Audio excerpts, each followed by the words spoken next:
À l'armée, j'étais armé, bien sûr. Quand j'étais à la Légion, j'étais armé. Mais l'appareil photo, c'est tellement plus génial.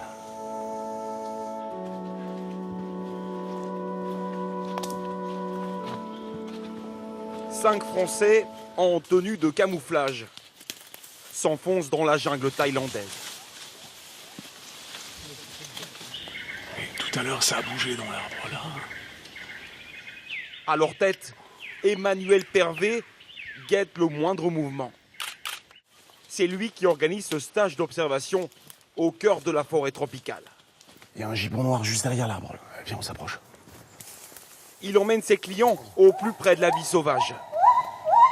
Cette espèce de singe est en temps normal difficile à apercevoir, mais pas avec Emmanuel. Ça, c'est le cri que lancent les gibbons.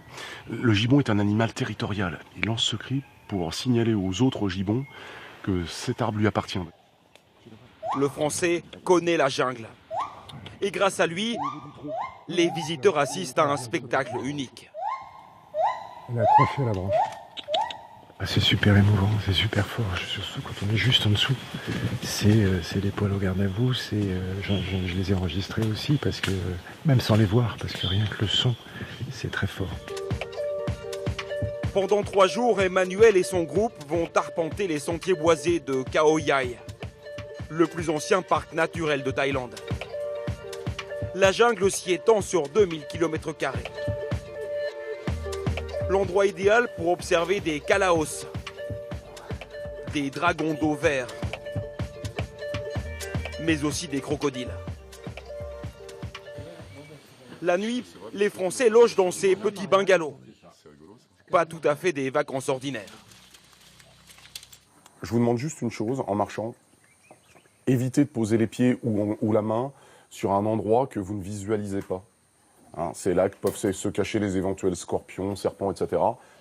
C'est bon, tout le monde est prêt? D'accord. Ok, let's go. Emmanuel est installé depuis 20 ans en Thaïlande. Lui qui a voyagé aux 4 coins du monde a finalement posé ses valises ici. Ok, merci. Une nouvelle vie, après avoir servi 12 ans dans la Légion étrangère. Il y a gravi tous les échelons jusqu'à devenir chef de section de combat. Oh, j'ai fait plein de missions. J'ai passé des années en Afrique, le Zaïre, le Tchad, et puis la guerre du Golfe, et puis la guerre en ex-Yougoslavie, etc. Enfin, vraiment un petit peu partout. L'Amazonie, bien sûr, avec la Guyane française. Je suis passé un petit peu partout. Tout ce qu'il en a gardé, c'est sa tenue de camouflage. Sa nouvelle passion, c'est la photographie animalière.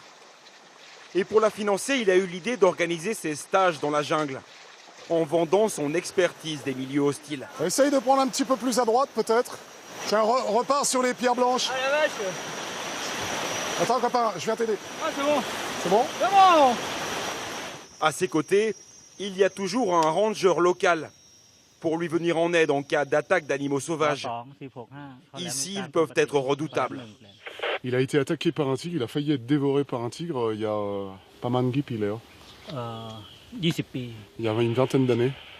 Regardez les traces de crocs dans son avant-bras. Heureusement, un ami était là, il a réussi à abattre le tigre et il lui a sauvé la vie. Alors ici, l'expérience d'Emmanuel rassure, à commencer par son frère Ludovic, qui est de toutes les expéditions. Il m'a appris à rentrer dans une zone qui n'est pas forcément une zone naturelle pour quelqu'un qui vient de la ville. Oui, il m'a appris plein de choses. Et on en apprend tous les jours. Grâce aux revenus des stages, 1 000 € par personne pour celui-ci, les 2 frères ont pu monter leur propre agence de voyage, ainsi qu'une maison d'édition pour publier leurs photos animalières. Le soir de retour au camp, Tiens, le Kalaopi, toi qui les as pas vus de très près, il est là. Les 3 Kalaopi. ils partagent avec le groupe leur dernier ouvrage. On a sorti une dizaine de volumes ces dernières années. J'ai commencé à écrire des livres pour faire connaître la Thaïlande et l'Asie du Sud-Est en général. Je me suis rendu compte qu'il y avait quasiment rien en français.